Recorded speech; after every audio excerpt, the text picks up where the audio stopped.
Kindly subscribe to our YouTube channel, see how to. Click on the subscribe button below and also click on the bell beside this. This will notify you once we drop a new video. Thank you.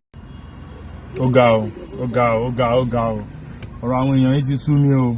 Wọ́n dẹ̀ ní àríro eléyìí àfi ń dẹ́rù bara wa ní kí ló ń ṣẹlẹ̀ gangan. Tí o bá ṣe pé nǹkan tó dé tó ní ká wá wò òun náà, ṣé ẹ ti ya wèrè ni? Ẹ ń ṣe èrè ni? Kí ló mú yín gan? Kí ló ń jó yín lọ́wọ́ tẹ̀ fi jó lọ́lẹ̀? Ayé yín fẹ́ bàjẹ́ ni.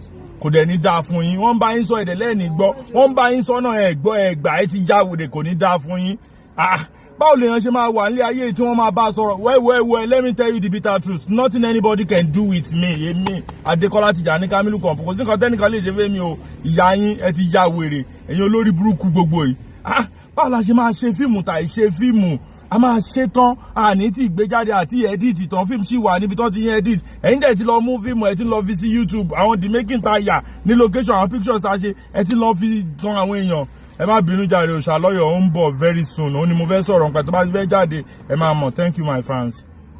Thank you so much for watching. You want to see more? Click below and subscribe because we drop video every day.